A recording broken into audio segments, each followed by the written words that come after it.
começando o Viva Mais, o seu programa de saúde aqui no Canal 20. Eu, Ana Paula Sorrentino Delvaux e Miguel Sorrentino Júnior, entrevistamos todas as semanas grandes especialistas da área de saúde e falamos de como viver mais e com melhor qualidade de vida. Aqui vocês poderão saber, com esses especialistas maravilhosos, o que existe de melhor nos tratamentos nos dias de hoje, na parte de prevenção e na parte curativa. Vocês poderão participar também sugerindo assuntos e pautas através do nosso site www.programavivamais.com.br. Interaja conosco e desde já nós queremos agradecer a grande participação que nós temos tido no nosso site, os e-mails que nós temos recebido, a gente agradece muito as dicas, os palpites, os comentários sobre as nossas roupas, maquiagens, sobre os assuntos. Muito obrigado por toda a participação que você tem feito no nosso e-mail.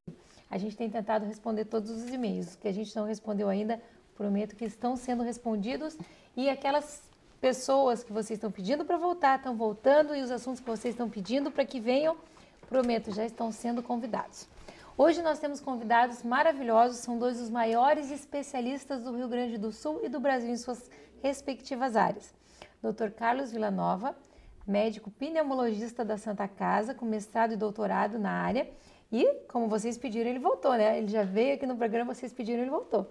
E a doutora Tânia Rode Maia, que é médica pediatra, professora do Departamento da Universidade Federal de Ciências da Saúde de Porto Alegre. Seja bem-vinda, Tânia. Muito obrigada. Tá? Que tu esteja muitas vezes aqui conosco. Obrigada. Ela é pediatra de umas crianças que eu adoro.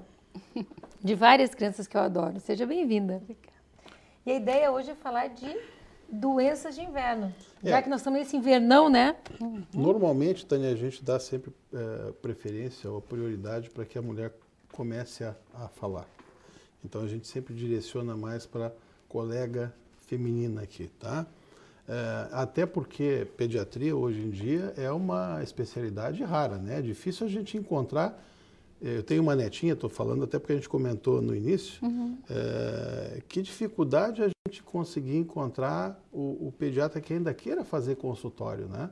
A maioria dos colegas hoje em dia ou faz sala de parto ou não quer mais atender, parece que não quer mais atender doença.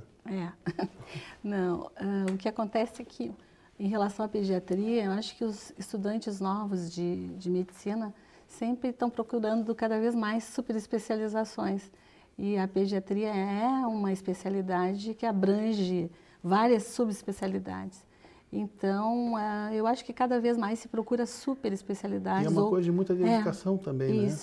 Isso. E também é uma especialidade que não foi muito valorizada por um tempo, então as pessoas tendem agora a procurar especialidades com mais tecnologia, alguma coisa assim. Nem é uma especialidade tão importante. Uma pena, porque tem exatamente. Criança. Eu não tenho mais filho pequeno, graças a Deus. Tenho netinho, por que graças a Deus? Porque netinho a gente não tem compromisso nenhum. Né, Carlos? Você também tem neta, também. Né? Então, com o neto a gente não tem mais o compromisso de ter que educar. Na verdade, meu compromisso, eu já disse, é de brincar e de agradar. Mas eu me dei conta do como estava difícil conseguir, porque a minha filha faz medicina também, e olha, até que a gente conseguisse assim, o pediatra que atendeu sala de parto não quis continuar atendendo na clínica, depois se conseguiu o pediatra para fazer clínica, mas só atendia num certo horário, não atendia mais, daí a criança tinha um problema de noite, tá difícil, porque eu me lembro quando meus filhos eram pequenos, que a gente ligava, eu sei que é uma coisa chata, mas o pediatra, assim como o cirurgião, tem que estar disponível 24 horas, né? Sim. Eu não posso atender uma paciente operar e dizer, não, nesse horário eu estou dormindo. O pediatra também não, né? Eu acho que a gente tem que olhar os dois lados, né? Valorizar um pouco mais o profissional. Isso, mas eu acho que o pediatra realmente tem que estar à disposição, mas as pessoas com a utilização de celular, algumas pessoas utilizam demais. Abusam também, né? Fica um pouco exagerado, né? Eu acho que é o emprego do celular. Mas, assim, eu acho que uma orientação adequada no consultório minimiza esse problema, porque faz com que as pessoas respeitem, né, o pediatra. E tem algumas situações que eu acho que são importantes. Cada vez que eu atendo uma criança, quanto menor a criança, mais eu me preocupo até. Mas eu acho que os pais têm que saber sempre para onde eles correriam numa situação de uma emergência.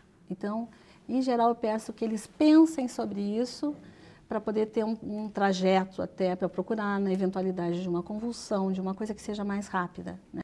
Que precise de atendimento mais rápido. Isso ajuda muito. Eu já tive paciente que a criança não se esperava, mas fez uma convulsão durante uma febre muito alta. A mãe me telefonou, ela me dizia, Tânia, ele está mal, ele não está respirando direito, mas ela não me dizia quem era. Não me dizia qual era a criança, porque ela estava muito estressada. Daí eu tive que ter uma voz bem firme e dizer para ela, vai para aquele hospital que a gente combinou que tu irias. E de lá me telefona. E ela fez isso porque eu insisti. Vê só, até no telefone eu não ia conseguir fazer nada. Mas eu acho que é interessante a gente pensar que as pessoas têm que ter, quando ficam preocupadas com criança, e esse é um dado importantíssimo, se a mãe acha que o filho não está bem por algum motivo, não fique na tentativa de localizar o pediatra, põe a criança dentro do carro e leve para uma emergência de hospital, que é o que tem que ser feito numa situação de preocupação maior. Esse negócio da febre da convulsionar é uma preocupação muito grande, né? Qual é a temperatura da febre que pode levar uma criança a convulsionar? Na realidade, tem alguns fatores que são importantes. Primeiro, as crianças podem ter convulsão por febre até mais ou menos 6 anos de idade. Mas isso, em geral, acontece com criança com menos de 1 ano de idade. Muitas vezes, tem algumas famílias em que essa história se repete. Então, a gente tem que perguntar se na família alguém teve convulsão por febre. E algumas situações também não é que a temperatura de 38, 38,5, 39 vai dar convulsão. As temperaturas mais elevadas, e quando eu digo mais elevada é acima de 39, predispõem a se ter mais convulsão. Mas o importante é a ascensão bem rápida da temperatura. Então, uma criança que estava sem febre e a febre subiu muito rapidamente, ela pode ter mais convulsão do que se a febre subisse bem devagarinho, entendeu? Então, nessas situações, é uma situação sempre de muita preocupação, porque a mãe não conhece o que está acontecendo, fica muito assustada e, nesse momento, o que tem que ser feito é levar para uma emergência. Provavelmente vai passar a convulsão antes de chegar na emergência, mas é interessante que se encaminhe pelo menos para lá, porque essas convulsões por febre, em geral, duram em torno de mais ou menos 15 minutos. O que a gente tem que fazer é sempre refrescar o máximo que se pode essa criança. Na hora da convulsão, tu pode começar a refrescar a criança? Sim, sim. A atitude é essa, é pegar um paninho e começar a refrescar? Cuidar para por febre, né? Ela está com febre, isso. Então, se está tendo convulsão, não tem como eu usar a medicação para tomar, né? Mas eu posso afrouxar um pouquinho mais a roupa, pegar alguma compressa. Enquanto eu estou pensando já em entrar dentro do carro, pego compressas para ir molhando o pescocinho, a cabecinha e cuidando sempre que a criança fique bem posicionada, respirando direitinho para chegar à emergência de um hospital. Essa seria a medida adequada. Assim, por exemplo, eu não saberia como agir se uma criança começasse a funcionar na minha mão, né? Tem que cuidar que tem que pegar no colo de modo adequado e cuidando sempre que esteja respirando de modo certo, né? Porque não pode dobrar o pescocinho, então tem que ficar cuidando que esteja respirando. Tentar manter a calma o máximo possível, porque eu sei que é uma situação que é difícil a gente manter a calma, mas criança tentar é o máximo mais possível. complicado. Talvez por isso o pediatra, o clínico, hoje não seja tão valorizado, porque o papel dele é um educador. Ele precisa usar a consulta, a maior parte do tempo, para educar a mãe, educar o pai, que normalmente estão ansiosos, às vezes é o primeiro filho, não sabe como manejar. Então, uma consulta que duraria 20, 30 minutos, às vezes tem que se estender 40, 50, 1 hora, né? E essa valorização que a gente estava falando no início não ocorre, né? Então, pode acontecer do pediatra, do médico clínico geral atender o indivíduo e não dar a orientação necessária. Então, no momento de crise, seja qual ela que seja, a pessoa não sabe como agir. E aí acaba ligando, acaba telefonando, acaba não sabendo o que fazer. Na realidade, a consulta pediátrica, ela envolve... Se a criança estiver doente, a gente tem que priorizar esse atendimento da doença que está acontecendo naquele momento, com toda a orientação para reconhecimento de situação de maior gravidade. Isso. Mas fora isso, eu tenho que saber se essa criança está dormindo bem, está se alimentando bem, como é que ela está interagindo com os familiares. Então, assim, realmente a consulta pediátrica é extremamente ampla, assim como o Carlos falou, realmente 1 hora, às vezes, é pouco tempo para uma consulta pediátrica, né? Nós começamos a falar na febre, casualmente, Tânia, porque já que nós temos o Carlos aqui, que é especialista em pulmão, né, e doenças respiratórias, o enfoque hoje, em função da temperatura, do nosso clima aqui, né, seria mais voltado para as doenças respiratórias. Que nada melhor para medir a gravidade do que inicialmente a febre, né? Exatamente. Quais são as doenças respiratórias mais frequentes do inverno, Carlos? Bom, no inverno, né, nós temos essa peculiaridade aqui no nosso estado, né, que é o frio, né, e a doença assim, mais falada hoje, que é a gripe, né, ou a influenza, ela tem exatamente o nome dela ligado, vem do latim, influenza del freddo, influência do frio. Né? Com o frio vem as doenças respiratórias, não tem maneira de se defender disso, por causa do próprio frio, que é um dos grandes fatores, né, desencadeantes da doença, que traz uma série de outras variáveis aí. O aparelho respiratório, eu queria só, ele começa no nariz, né? A gente sempre pensa respiração, pulmão e brônquios. Não, ele começa no nariz, nas fossas nasais, né? E ele tem uma função, o nariz é muito importante para o próprio pulmão. O nariz, ele filtra o ar, ele aquece o ar e umidifica o ar. Então, se eu tenho o nariz funcionando perfeitamente, ou próximo, melhor dele, da função dele, dificilmente eu vou ter uma doença respiratória inferior. A gente acaba dividindo, né, o aparelho respiratório superior, que são as vias aéreas superiores, nariz, fossas nasais, faringe, laringe, e separamos do trato respiratório inferior, que inclui a traqueia, os brônquios, os bronquíolos, né? Mas isso só para fim didático, e na verdade é um aparelho só. Né? Então a doença que acomete a fossa nasal, a faringe, pode acometer o pulmão e vice-versa. Então a gente separa isso só para a gente poder se situar e poder dar a orientação adequada.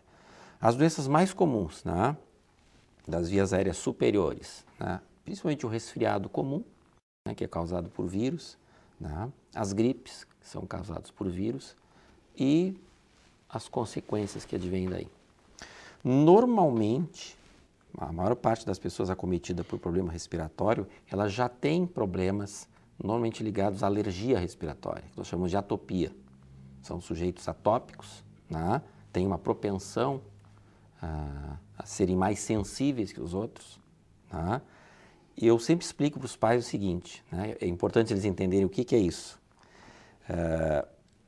Eu não costumo caracterizar a atopia como doença, eu caracterizo como uma sensibilidade maior do que as outras pessoas. Né? No passado, os asmáticos, que normalmente são atópicos, são alérgicos, né? Eles eram os chefes das tribos, eles que iam na frente, né?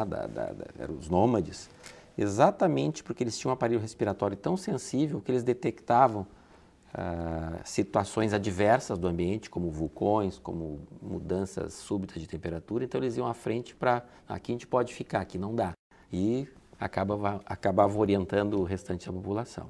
Então são pessoas mais suscetíveis, né, a agentes inaláveis. Né?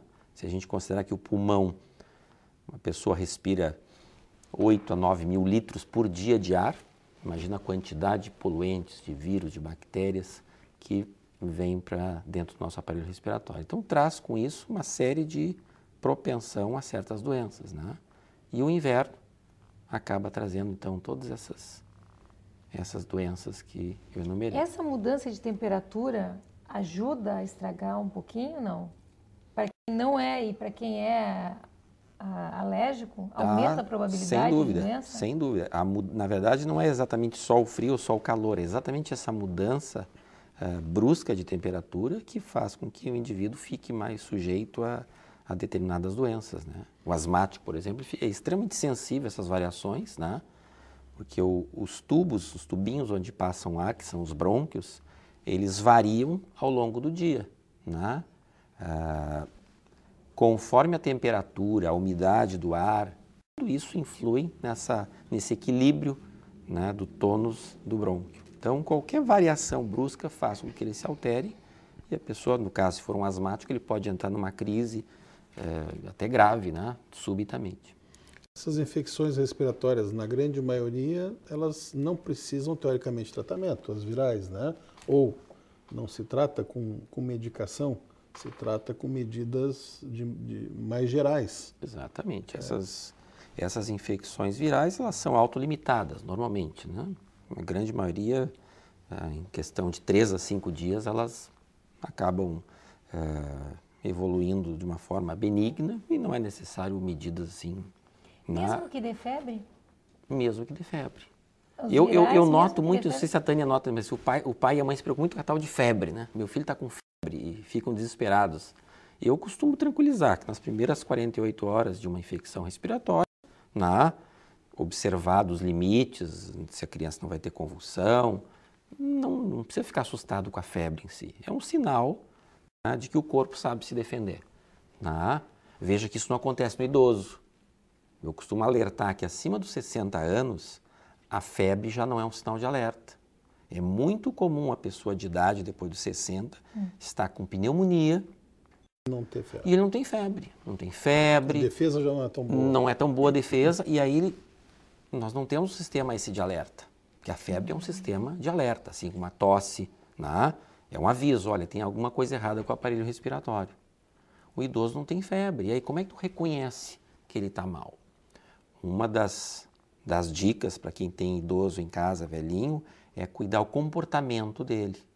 Eles começam a ter alterações comportamentais. Fica mais prostrada? Não, é de comportamento mesmo. Ele começa a falar O que não está o que não está acostumado a falar, troca o nome, ele fica completamente... Erra o caminho, se esquece. Uma pessoa que era até então normal, daqui a pouco, né, começa a falar coisa com coisa. Você tem que ficar atento a isso. Pode ser um problema respiratório, né? Estou falando de um problema agudo, né? Pessoa que vinha indo para um quadro de pneumonia. De pneumonia. É muito comum isso. Bom, tá super bom o papo. Você não...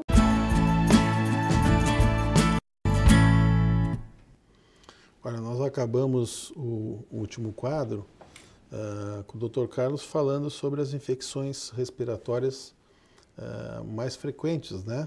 Na Não, ele deu uma geral. dica boa também de como a gente diagnosticar no idoso, né? Quem perdeu, que eu não sabia, né? Que no idoso não é na febre, né? Mas na mudança de comportamento. Eu Até pode ser a febre, mas a mudança de comportamento é uma coisa que se nota mais. Confusão mental, o termo.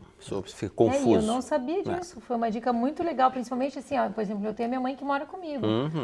Hoje em dia tem muita gente que tem os pais que moram juntos. Isso. Eu acho uma dica muito importante isso.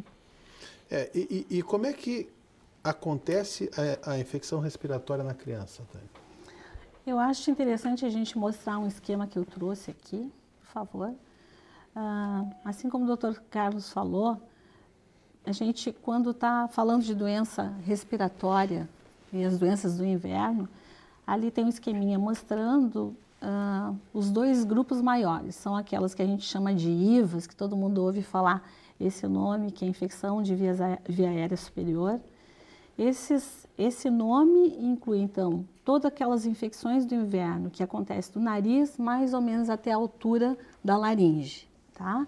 E depois as outras doenças que acontecem abaixo da laringe, ou seja, da traqueia em diante, a gente aqui já classificou simplesmente como sendo pulmonares.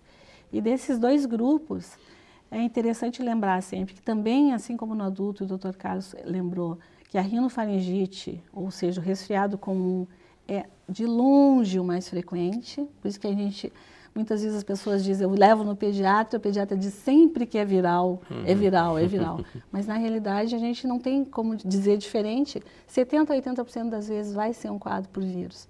E esse quadro de resfriado comum é o mais frequente. Depois, em torno de mais ou menos 10%, 20%, a influenza vai estar envolvido, que é um quadro um pouco mais grave, de um comprometimento do corpo, a criança fica um pouco mais abatida, mas ainda vale aquela situação de dizer os 2, 3 dias de febre. E na criança também vale a pena não medicar muito? Não. Quando é viral... Sempre cuidar que o nariz esteja desobstruído, então a gente lava com soro, o narizinho, tentar o máximo possível descongestionar a via aérea, o narizinho descongestionado. Controlar se tem febre ou não tem. Então, ser um pouquinho tolerante, aquela criança que tem uma história familiar de ter convulsão febril, a gente é mais temeroso. Mas as outras crianças, tolerar em torno de mais ou menos 37,8, 38 de temperatura, não sair correndo assustado com a febre.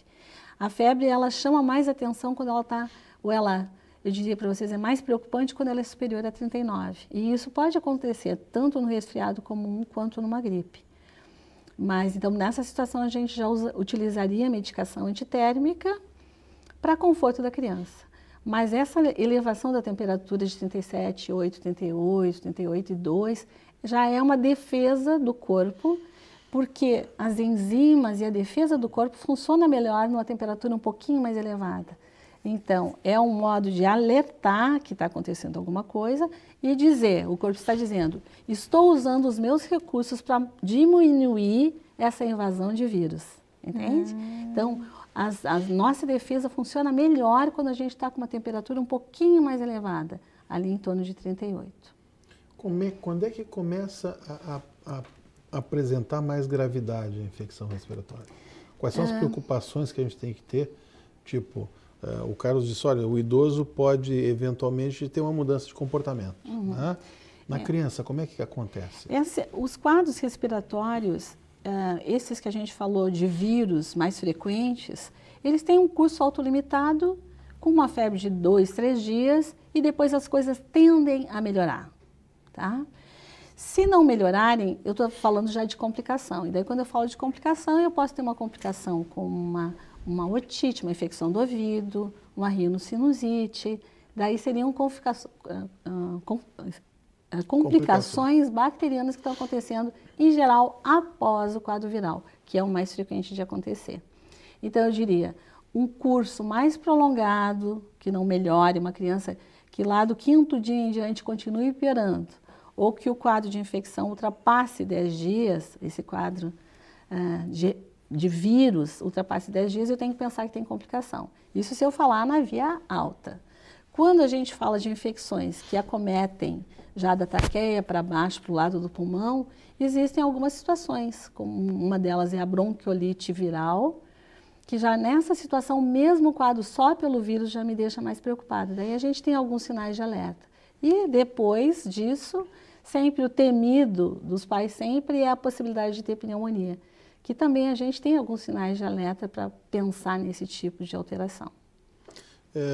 Tu tinha citado antes, Tânia, e eu acho interessante até das pessoas que estão assistindo, de saber, né, que no caso de uma emergência, quais são os hospitais, os serviços de emergência em pediatria que a gente pode recorrer em Porto Alegre?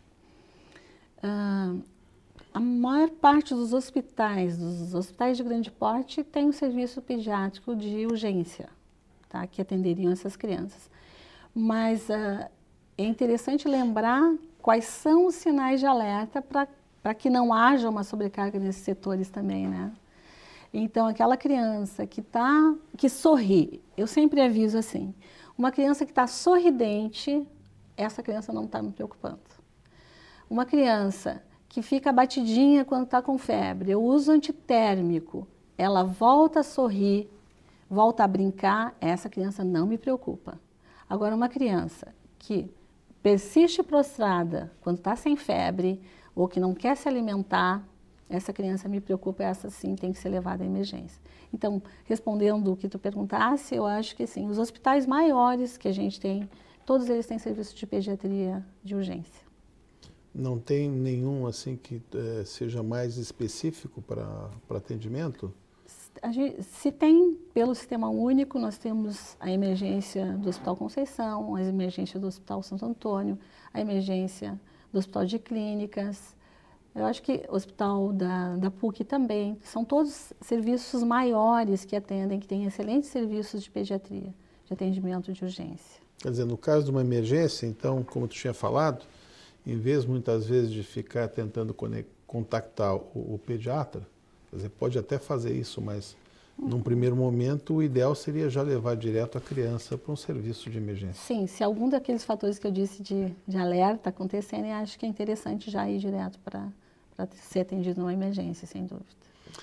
No caso de asma, Carlos, aumentou a quantidade de pacientes asmáticos, que é uma coisa mais relacionada com alergias, né? E como a gente tem hoje em dia mais contaminação, mais poluição, se notou aumento desse tipo de complicação?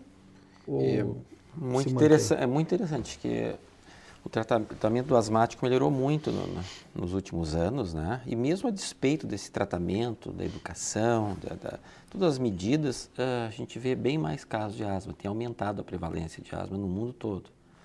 No mundo todo. No mundo todo. A gente tem uma sensação de que no sul tem uma concentração de mais alérgico, mais asmático. Não sei se é por causa do nosso clima que a gente tem essa sensação, né? Exatamente. O nosso clima aqui é um fator, sem dúvida, preponderante, né? Se tu pegar aquele livro do Saint-Hilaire, quando ele fez a viagem ao Rio Grande do Sul, lá 1800 alguma coisa, ele descreve, começou por Torres, né? Veio descendo pelo litoral, passou por Porto Alegre, ele descreve exatamente, quando chegou no inverno, os problemas respiratórios que aconteciam aqui não mudou muito nesses 2 séculos aí que já se passaram, né? Então, o frio realmente é um fator agravante, né? Em relação à asma, né? Como o asmático ele é mais sensível, o brônquio dele é mais sensível. A doutora Tânia tem até ali. Então, olha aqui, é bem fácil, então. Agora vai ficar fácil. Né? Então, esse é o tubo, né? O brônquio normal, ele tem um diâmetro. Né? O paciente asmático, deixa eu colocar assim, né? Aqui. O paciente asmático, ele tem uma inflamação crônica desse tubinho, que nesse exemplo aqui é mostrado por essa coloração avermelhada. Ele fica inflamado, a gente chama de hiperreatividade brônquica. Ele está mais sensível do que o normal. É como quando a gente vai na praia sem protetor solar, fica vermelho, irritado. Quer dizer, qualquer pessoa encostou ali, tu fica extremamente sensível. O brônquio do asmático ele é muito sensível. Então, o frio, as infecções respiratórias são fatores desencadeantes de crise. Nessa época, a causa mais comum de crise de asma são as infecções virais. A pessoa pode ter um resfriado comum, simples, que em princípio não tem problema. Para o asmático, é extremamente danoso. A linha já pode mostrar quando está estreitado. Olha aqui, o que acontece quando ele tem uma crise, né? Vou colocar um ao lado do outro aqui, ó. Onde é que tá? Dá uma peninha quando a gente vê isso. Ó, olha. Esse tubinho aqui, onde passa o ar, né? Ele está mais estreitado, né? Há uma dificuldade de passagem do ar. Por isso que eles respiram mal pra caramba. Eu tenho os asmáticos lá em casa. Exatamente. Me deu uma peninha quando eu vi isso. Dependendo do grau de obstrução, vai ser o grau de gravidade. Isso aqui em criança, né? Exatamente, é uma coisa extremamente desagradável. Exatamente. Quando eu e a Ana, quando nós éramos pequenos, a gente morava em São Paulo, e eu várias vezes, na época, por sorte tinha um pronto-socorro do lado da casa, assim, e eu não sei por que cargas d'água passou. Que tem algumas pessoas que isso de pode... casar, tu tinha. Vai te levar para o pronto-socorro. Depois tive que me preocupar com outras coisas. Ele até casar tinha. Não deu mais. Não pode mais não pensar. Né? Não, tem gente que piora, né? Porque o cara somatiza, daí piora, né? Claro. No meu caso, assim, eu até, não digo até casar, mas até os 15, 16 anos, eu tive algumas vezes crises, assim, do nada, sabe? Que é uma coisa extremamente desagradável, porque tu tenta respirar, e como tu mostrou ali, né, que é o bronquiozinho irritado, além de diminuir o calibre, quer dizer, passa menos ar, ainda tem secreção. A sensação de você que está assistindo, se já passou por isso, é a sensação de estar afogado no seco, né? É horrível a sensação, porque tu tenta puxar o ar e isso vai provocando um cansaço. Chega uma hora que tu realmente cansa de estar fazendo força. Chega a doer o tórax de estar fazendo força, dói a musculatura toda, né? Para a pessoa ter uma ideia, quem nunca teve asma, é bem fácil ter essa sensação. Pega um canudinho, esses de beber refrigerante, e respira por ali. Só. Tapa o nariz e fica respirando por ali. Você vai ter uma ideia do que é que o sujeito com obstrução, doença obstrutiva, sofre, né?